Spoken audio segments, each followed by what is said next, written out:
Meu marido anunciou que estava me deixando por outra mulher, minha própria meia-irmã. E ele fez isso na minha frente, diante dos nossos 3 filhos. 8 meses depois, os dois se casaram. Naquela noite, sentada do outro lado da mesa de jantar, ela olhou diretamente para mim e disse: "Não transforme isso em uma guerra." Eu não chorei. Não gritei. Em vez disso, fiz uma única ligação. E quando os dois saíram daquela casa de mãos dadas, como se tivessem acabado de conquistar alguma coisa, eu já sabia que a vida que planejavam construir juntos seria muito diferente do que imaginavam. Meu nome é Amberly Winslow. Durante 11 anos, acreditei que minha família era a única coisa que ninguém jamais conseguiria tirar de mim. Eu estava enganada, mas não exatamente da maneira que você pode estar pensando. O que aconteceu naquela sala naquela noite não representou o fim da minha história. Na verdade, foi o começo da queda deles, acontecendo aos poucos, uma coisa após a outra, como consequência de escolhas que eles mesmos fizeram. Mas preciso voltar ao começo, porque nada disso faz sentido sem explicar como Sadie e eu nos tornamos irmãs. Nós não tínhamos laços de sangue. Meu pai, Anders, se casou com a mãe dela, Celeste, quando eu tinha 9 anos e Sadie, 11. Lembro daquela cerimônia como se tivesse acontecido ontem. Foi um casamento simples no quintal de casa, com luzes penduradas por todo lado. Sadie usava um vestido amarelo que detestava, porque queria vestir preto. Na cabeça dela, aquilo a faria parecer mais velha. Desde o primeiro dia, Sadie tinha uma maneira especial de chamar atenção. Ela era a mais espontânea, a mais dramática e quase sempre acabava no centro de tudo.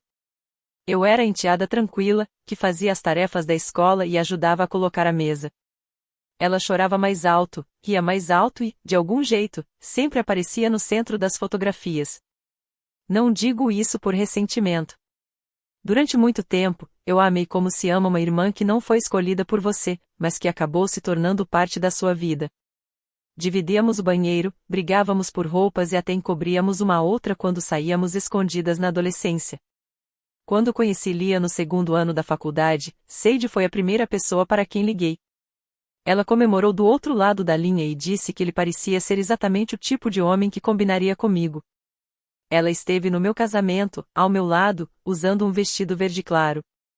Durante os votos, enxugou algumas lágrimas e depois passou a noite dizendo a todos que nunca tinha visto 2 pessoas tão certas uma para a outra. Ela segurou minha mão no hospital quando Chase nasceu. 2 anos depois, esteve novamente comigo quando Lyra e Alera, as gêmeas, chegaram ao mundo aos berros, quase fazendo a maternidade inteira despertar. Durante aquelas primeiras semanas exaustivas com os bebês, Sadie aparecia com comida pronta, dobrava as roupinhas enquanto eu dormia e, mais de uma vez, dizia que ver Liam cuidando dos nossos filhos fazia com que ela ainda acreditasse que existiam homens realmente bons. Por muitos anos, considerei Sadie uma das pessoas mais confiáveis da minha vida, mesmo enquanto a própria vida dela parecia desmoronar repetidamente ao redor. Eu jamais imaginei que, um dia, seria justamente ela quem ajudaria a destruir a família que eu acreditava ser intocável. Meu pai costumava brincar dizendo que Sadie colecionava recomeços como outras pessoas colecionam lembranças de viagem. Tudo parecia novo, empolgante e cheio de possibilidades, até que, algum tempo depois, acabava esquecido no fundo de uma gaveta. Quando éramos crianças, era ela quem me convencia a matar aula para assistir a um show em outro estado e também quem conseguia convencer nossos pais a aumentar meu horário de chegada em casa, porque sabia exatamente quais argumentos funcionavam com eles. Eu adorava esse lado aventureiro dela. Nunca imaginei que aquela mesma inquietação, que tornava nossa convivência tão divertida, pudesse um dia fazer dela alguém capaz de construir uma vida estável ao lado de outra pessoa.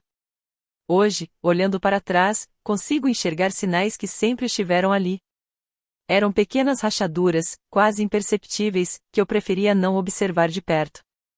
Sadie nunca permanecia muito tempo no mesmo lugar. Isso acontecia com empregos, cidades e, principalmente, casamentos. O primeiro casamento aconteceu logo depois da faculdade, com um homem chamado Desmond, que era completamente apaixonado por ela. A união durou pouco menos de 2 anos, até que Sadie entrou com o pedido de divórcio. Para a família, explicou que ele havia deixado de evoluir junto com ela.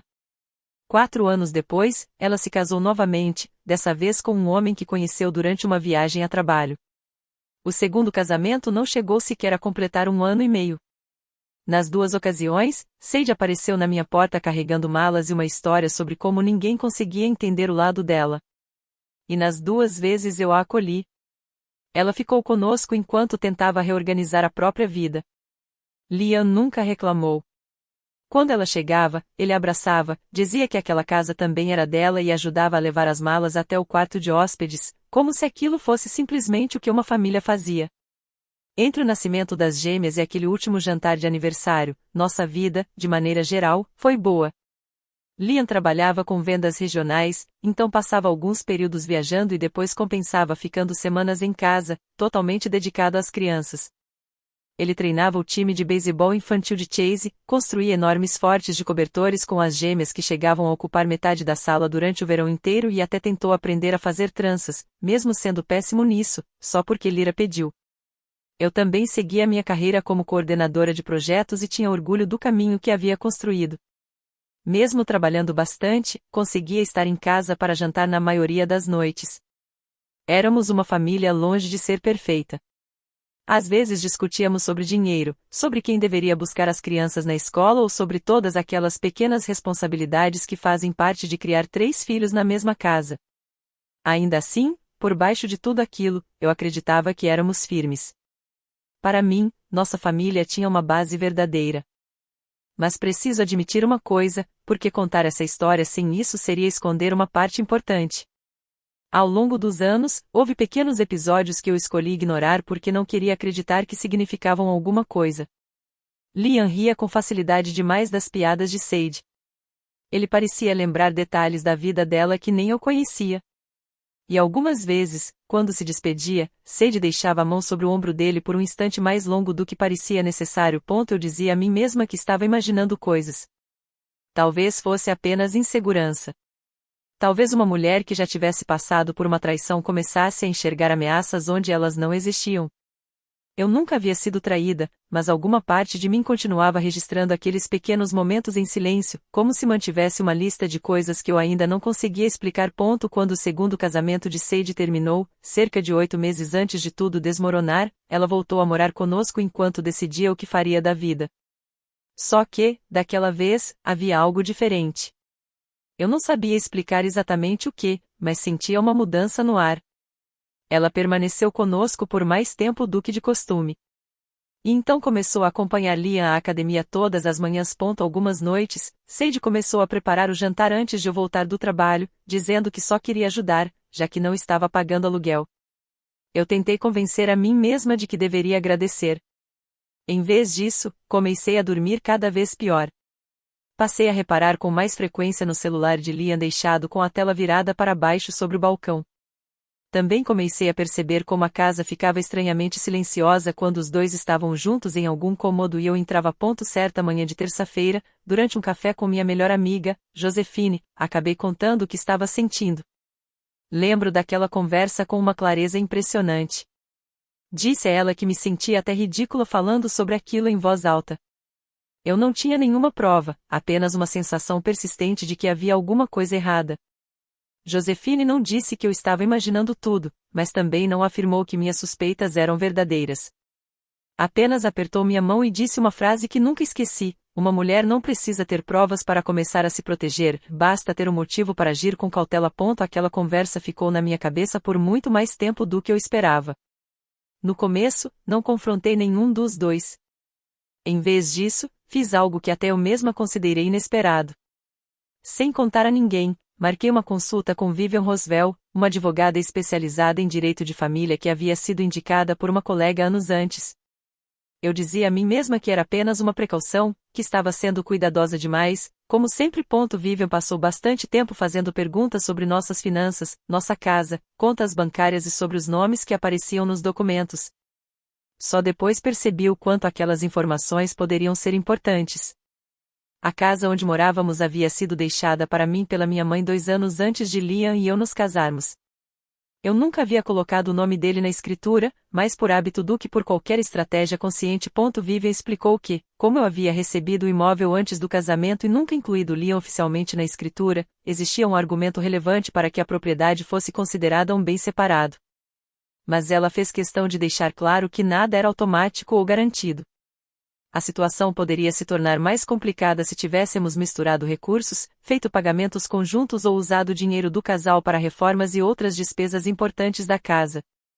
No fim, tudo dependeria de como nossas finanças haviam sido administradas ao longo daqueles anos. Ela também explicou, de maneira simples, como poderia funcionar uma eventual separação das nossas contas conjuntas e quais documentos eu deveria manter organizados caso algum dia precisasse tomar decisões rapidamente para proteger meus filhos e a mim mesma. Saí daquele escritório me sentindo quase tola por ter ido até lá.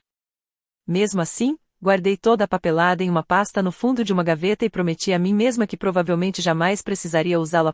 6 meses depois, na noite do nosso 11º aniversário de casamento, aquela pasta deixou de ser uma precaução e passou a ser necessária. Eu havia planejado um jantar tranquilo em casa. Nada sofisticado ou exagerado, apenas nós 5 reunidos em torno de uma refeição preparada por mim. Liam tinha comentado que, naquele ano, queria algo simples, então fiz exatamente isso. Naquela noite, porém, eu ainda não sabia que aquela seria a última vez que nossa família se sentaria à mesa daquela maneira. Naquela época, Sade ainda morava conosco. Ela se ofereceu para me ajudar a preparar o jantar, algo que, em qualquer outra circunstância, teria parecido um gesto gentil. Naquela noite, porém, aquilo apenas fez meu estômago se contrair, embora eu ainda não quisesse admitir o motivo. Chase colocou a mesa sem que ninguém precisasse pedir.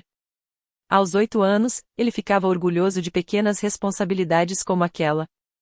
Lyra e Alera, de 6 anos e praticamente inseparáveis, começaram a discutir sobre quem teria o privilégio de acender as velas, apesar de nenhuma das duas ter permissão para fazer isso.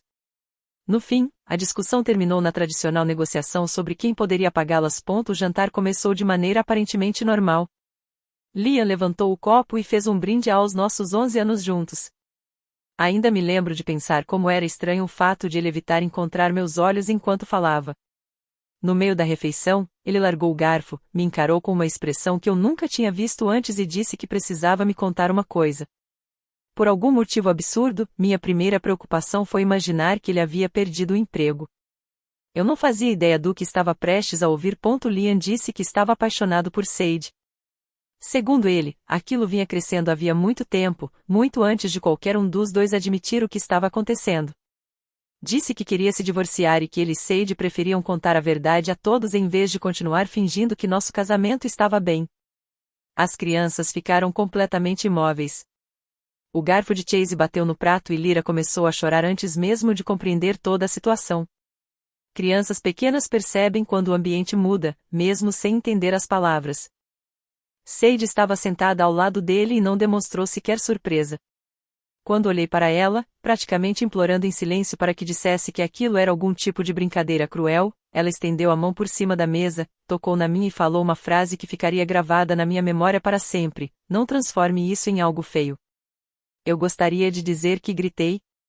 Gostaria de contar que joguei alguma coisa contra a parede, que desabei em lágrimas ou que exigi explicações diante dos meus filhos, como tantas histórias fazem parecer que uma mulher traída deveria reagir. Mas não foi isso que aconteceu.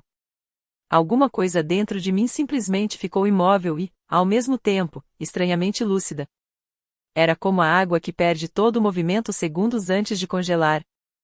Olhei para meus 3 filhos. Vi Chase puxar as 2 irmãs para perto dele, como se, mesmo com apenas 8 anos, já tivesse entendido que precisava protegê-las. Então me levantei da mesa sem alterar o tom de voz. Disse a Liam e Sade que eles poderiam sair. Também deixei claro que não faria uma cena diante das crianças. Depois fui para outro cômodo, peguei meu celular e fiz uma única ligação. Não liguei para uma amiga. Não procurei meu pai. Liguei para Vivian Roswell. Eu havia mantido o número dela salvo durante 6 meses, torcendo secretamente para nunca precisar usá-lo. Naquela noite, finalmente precisei. Em menos de 4 minutos, confirmei exatamente aquilo que ela havia explicado na nossa primeira conversa. A escritura da casa e a sequência dos acontecimentos me colocavam em uma posição jurídica favorável em relação ao imóvel. Mas, para preservar essa situação, eu precisaria agir com cautela e rapidez. Naquele momento, enquanto Liam e Sade acreditavam estar começando uma nova vida juntos, eu já estava tomando as primeiras providências para proteger a minha e a dos meus filhos. Pedi a Vivian que desse início, logo na manhã seguinte, ao processo de separar formalmente nossas contas conjuntas, antes que Liam ou Sade tivessem qualquer oportunidade de movimentar dinheiro. Também perguntei quais documentos eu deveria reunir para proteger meus direitos em relação à guarda dos meus filhos, já que durante anos eu havia sido a principal responsável por eles enquanto Liam passava longos períodos viajando a trabalho. Quando desliguei, Liam e Sade já estavam no andar de cima, colocando algumas coisas em malas e se preparando para sair. Eles se moviam com a pressa de quem acreditava finalmente estar livre.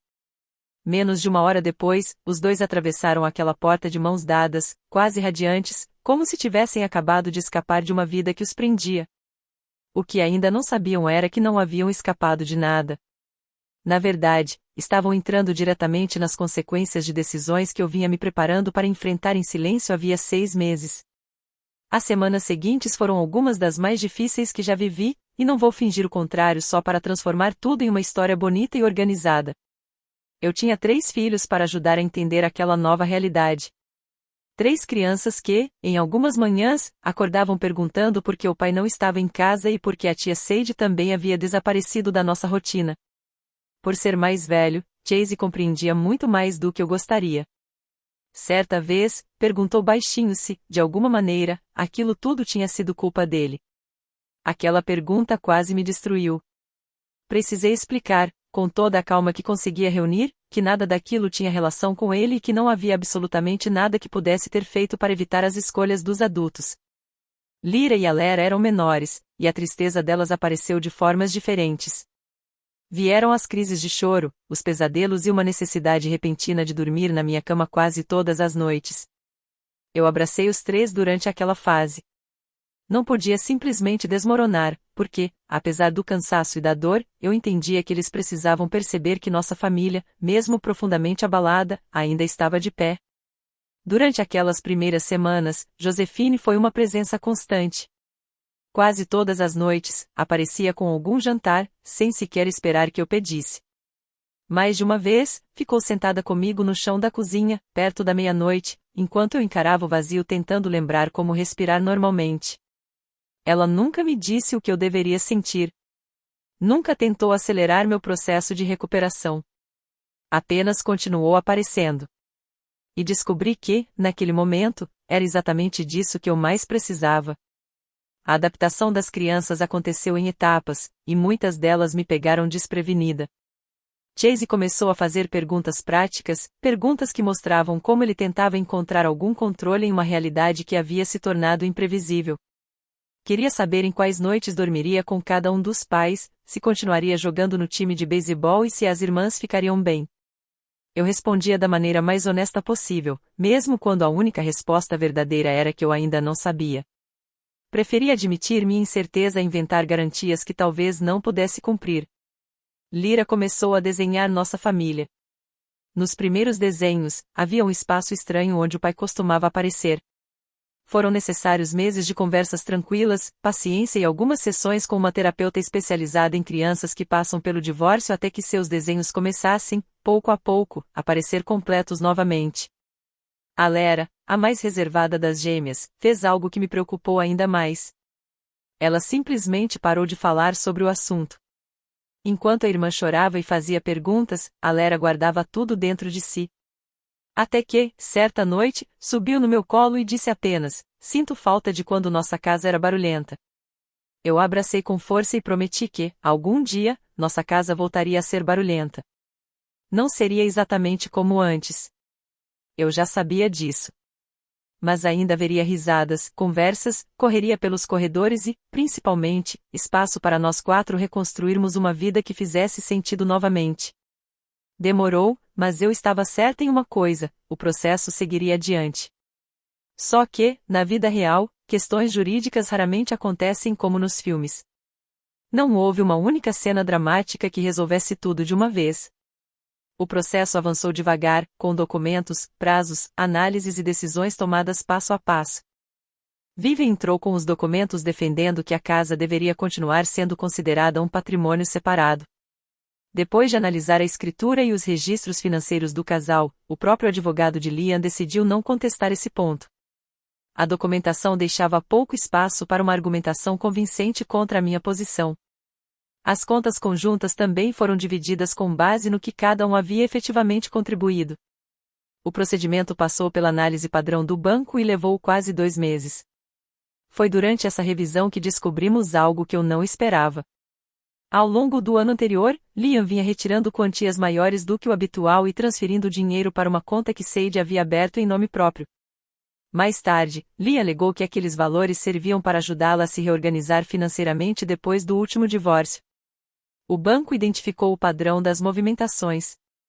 Não havia elementos suficientes para transformar aquilo em uma questão criminal, mas a descoberta teve consequências importantes durante a divisão dos bens.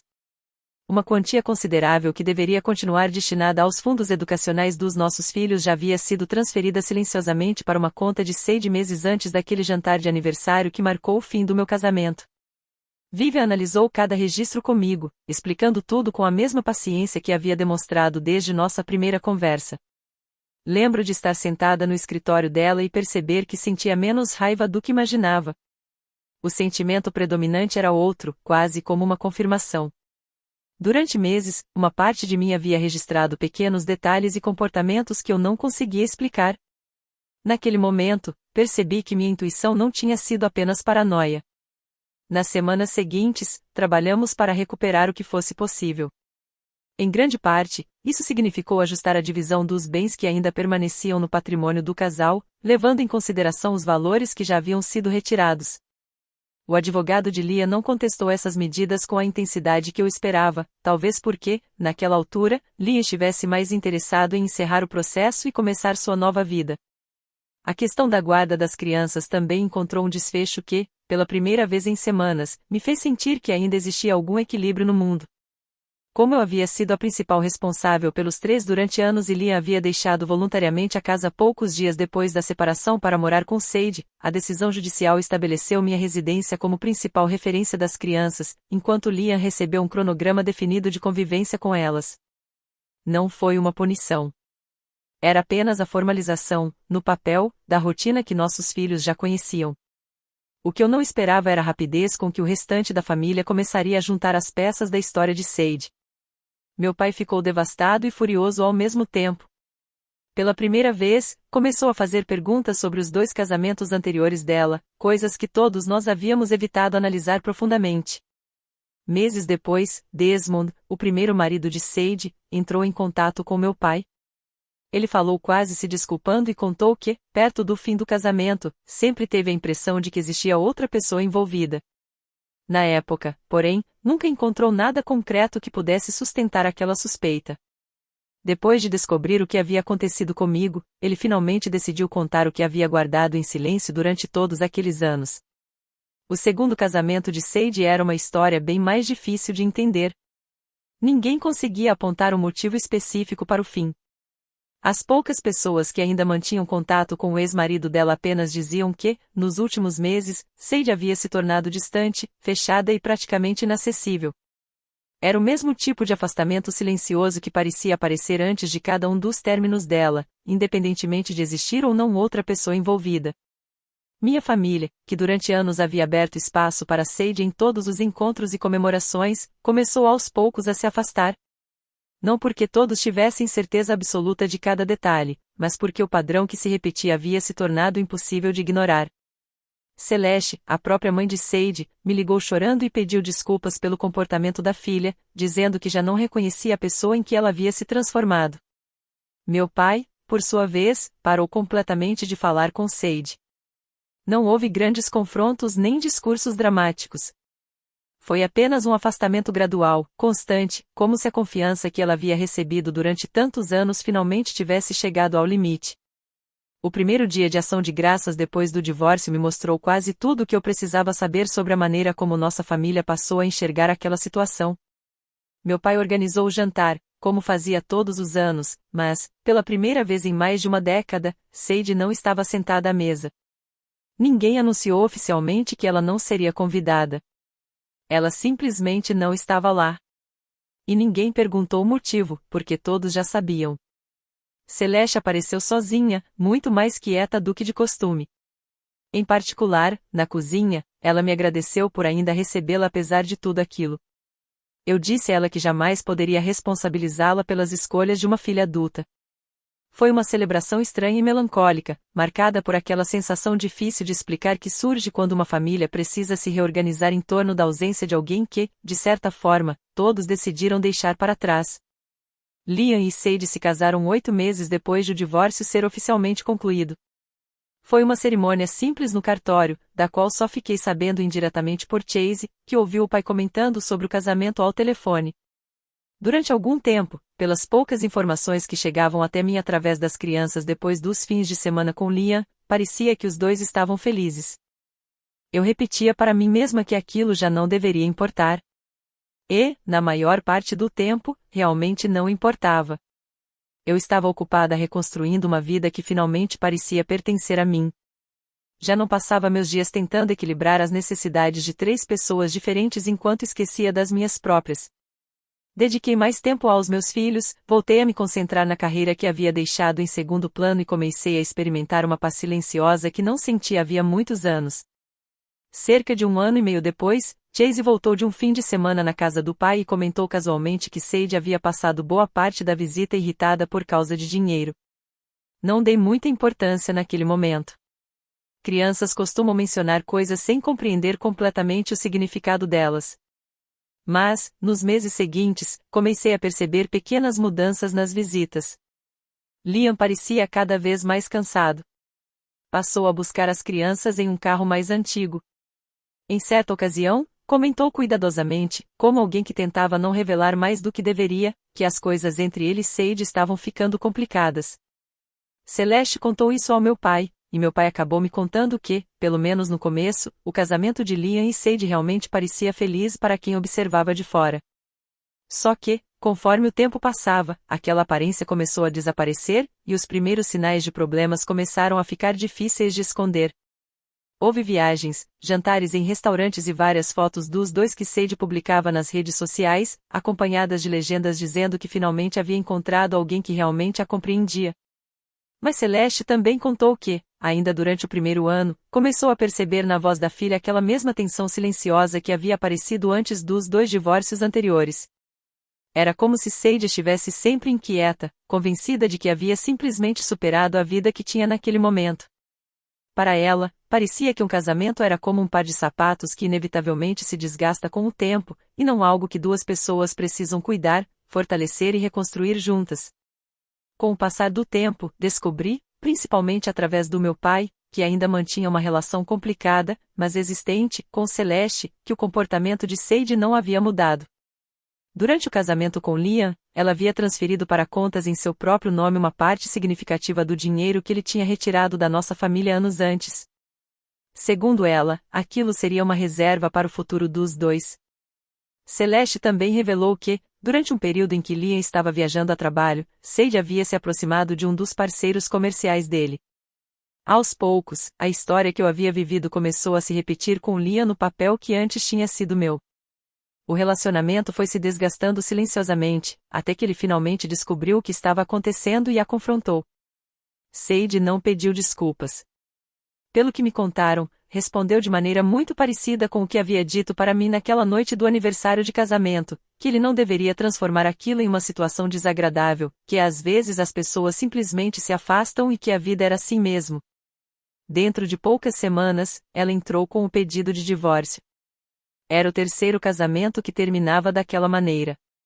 Quando o processo chegou ao fim, Sadie saiu com uma parte considerável das economias que ainda pertenciam a Liam, protegida por um acordo que ele havia assinado no início do casamento. Naquela época, ele ainda acreditava, assim como eu havia acreditado um dia, que confiança verdadeira não precisava ser colocada no papel para existir. Chase já estava grande o suficiente para perceber muito mais do que provavelmente seus pais imaginavam. Em certa ocasião, comentou que o pai parecia diferente naquela fase final do casamento. Estava mais calado durante as refeições, ria menos e carregava um tipo de cansaço que claramente não vinha apenas da falta de sono. Eu não pedi que Chase contasse mais detalhes. Nunca quis transformar meus filhos em mensageiros entre 2 casas ou colocá-los no meio dos problemas dos adultos. Mas, da maneira cuidadosa como as crianças às vezes revelam coisas sem perceber, entendi que aquela experiência havia deixado Liam profundamente desgastado. Havia nele uma exaustão que eu nunca tinha visto durante os períodos mais difíceis do nosso próprio casamento. Cerca de 4 meses depois do divórcio entre Liam e Sadie ser oficialmente concluído, ele entrou em contato comigo. Disse que gostaria de conversar, apenas nós dois, sem as crianças por perto. Eu aceitei. Não porque as feridas do passado tivessem desaparecido, mas porque acreditava, e ainda acredito, que construir uma relação saudável de coparentalidade é mais importante do que permanecer presa às mágoas antigas. Nós nos encontramos em uma cafeteria, e Liam parecia muito diferente do homem que eu lembrava. Estava mais magro, mais calado, e aquela confiança tranquila que antes fazia parte dele havia sido substituída por algo que se parecia muito com arrependimento. Ele pediu desculpas. Disse que finalmente entendia o que havia jogado fora e que, durante o último ano e meio, tinha experimentado na própria pele o que era ser tratado da mesma maneira que nós dois, um dia, havíamos prometido que jamais trataríamos um ao outro. Ele disse que compreenderia se eu nunca conseguisse perdoá-lo, mas que precisava dizer aquilo mesmo assim. Então, quase como se fosse uma pergunta secundária, perguntou se existia alguma possibilidade de, algum dia, tentarmos recomeçar. Observei aquele homem com quem eu havia construído uma vida inteira e senti algo que não esperava. Não era raiva. Também não era aquela tristeza antiga. Era uma certeza tranquila, profunda e surpreendentemente definitiva. Eu já sabia a resposta antes mesmo de começar a falar. Não gritei. Não chorei. Pelo menos não ali, naquela cafeteria cheia de desconhecidos. Apenas contei a verdade da maneira mais clara e cuidadosa que consegui. Disse a ele que perdão verdadeiro não era uma dívida que ele pudesse cobrar de mim só porque a escolha que havia feito depois acabou machucando da mesma forma que sua decisão havia me machucado anos antes. Também disse que esperava sinceramente que ele aprendesse alguma coisa com tudo aquilo. Algo que o ajudasse a se tornar um pai melhor para nossos filhos, porque essa era a única ligação que ainda existia entre nós e a única que eu fazia questão de preservar. Mas deixei claro que a confiança que ele estava me pedindo para reconstruir havia terminado naquela mesa de jantar, diante dos nossos filhos. Foi naquela noite que ele decidiu que uma nova relação valia mais do que a família que havia construído comigo. Eu desejei que ele encontrasse paz. E eu realmente quis dizer aquilo. Só que também disse que não seria mais o lugar onde ele procuraria essa paz. Liam assentiu. Pela primeira vez desde que o conhecia, não tentou discutir comigo nem encontrar uma brecha na minha decisão. Apenas disse que entendia e agradeceu pela sinceridade. Depois ficamos em silêncio por alguns instantes. Anos antes, aquele tipo de silêncio teria sido desconfortável. Naquele momento, porém, parecia simplesmente honesto. Então ele perguntou, quase sem jeito, se eu achava que ele era um pai ruim. Respondi imediatamente que não. Independentemente de tudo o que havia acontecido entre nós, as crianças ainda ficavam felizes quando o viam, e isso continuava tendo um valor enorme. Terminamos o café conversando sobre os filhos, não sobre o nosso passado. Falamos dos horários da escola, da próxima temporada de beisebol de Chase e do interesse repentino de Alera por pintura. De alguma maneira, aquela acabou sendo uma das conversas mais tranquilas que tivemos em muitos anos. Naquela tarde, voltei para casa me sentindo mais leve do que havia me sentido em muito tempo. Não porque tivesse recuperado alguma coisa que havia perdido, mas porque finalmente compreendi que não precisava recuperar nada. Existe um tipo específico de silêncio que toma conta de uma casa quando ela finalmente deixa de esperar que alguma coisa ruim aconteça. Ele não aparece de uma hora para outra. Vai chegando aos poucos, quase sem ser percebido, até que um dia você se dá conta de que o ambiente já não parece estar prendendo a respiração. Isso aconteceu aos poucos, em momentos pequenos e quase banais. Primeiro veio a noite em que os 3 filhos dormiram até de manhã sem que nenhum deles acordasse chorando. Depois, o dia em que Chase deu uma gargalhada durante o jantar sem olhar ao redor para conferir se podia se divertir. E, algum tempo depois, houve o primeiro domingo em que acordei e passei vários minutos sem pensar em Liam ou Sadie. Só percebi que não havia pensado neles quando a própria constatação acabou trazendo os dois de volta à minha memória. Josephine percebeu minha mudança antes de mim. Certa noite, enquanto me observava rir de alguma coisa que Alera havia dito, ela comentou que eu finalmente parecia comigo mesma outra vez, de uma maneira que não via havia mais de um ano. Foi só então que percebi quanto de mim eu tinha escondido durante todo aquele período. Eu havia passado tanto tempo tentando manter tudo funcionando que nem percebi o quanto estava deixando a minha própria personalidade desaparecer. Aos poucos, porém, ela estava voltando. Já se passaram quase 2 anos desde aquele jantar de aniversário. Chase está com 10 anos, esperto, responsável e ainda um pouco protetor demais com as irmãs. Às vezes isso aperta meu coração, mas também me enche de orgulho. Lyra e Alera estão com 8 anos. Voltaram a ser crianças barulhentas, alegres e cheias de energia. Levou tempo para que aquela alegria retornasse, mas ela voltou por completo. Crianças têm uma capacidade incrível de se recuperar quando encontram estabilidade e segurança suficientes para seguir em frente. Eu permaneci na casa. Aos poucos, reconstruí minhas economias, com disciplina e paciência, seguindo os mesmos princípios que Vivian havia me ensinado quando tudo começou. Também acompanhei de longe o que aconteceu com Sade. Durante anos, ela pareceu acreditar que podia se apoiar nas estruturas construídas por outras pessoas e simplesmente seguir adiante quando elas deixassem de servir aos seus interesses. No fim, porém, acabou sem uma base realmente estável para chamar de sua. Depois de 3 casamentos, ela ainda parecia estar procurando alguma coisa que nunca conseguirá encontrar.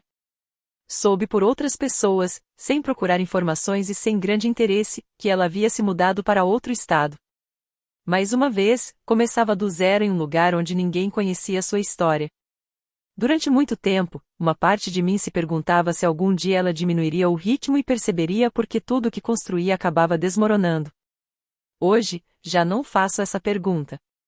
Entendi que descobrir essa resposta nunca foi responsabilidade minha. Meu pai, nesses anos que se seguiram, acabou ficando ainda mais próximo dos netos do que qualquer um de nós imaginava.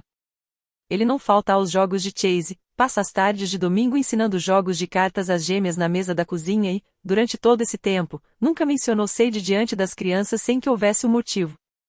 Celeste ainda me liga de vez em quando. Sempre com cuidado, escolhendo as palavras como quem pisa em terreno delicado. Com o tempo, compreendi que existe uma forma silenciosa de sofrimento em perceber que o filho que você criou se tornou alguém que você já não reconhece. Consigo respeitar essa dor, mesmo sabendo que as escolhas da filha dela foram responsáveis por uma das maiores feridas que já enfrentei. Hoje, quando lembro daquela noite, já não sinto raiva. Pelo menos, não como antes.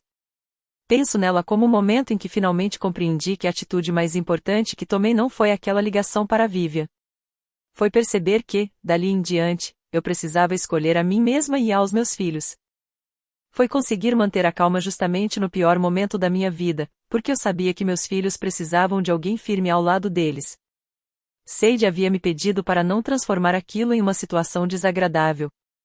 E eu não transformei. Em vez de gritar ou agir por impulso, fiz o que precisava ser feito para garantir que, acontecesse o que acontecesse depois, meus filhos e eu continuássemos seguros e com uma base sólida para seguir em frente, independentemente de quem escolhesse sair daquela porta.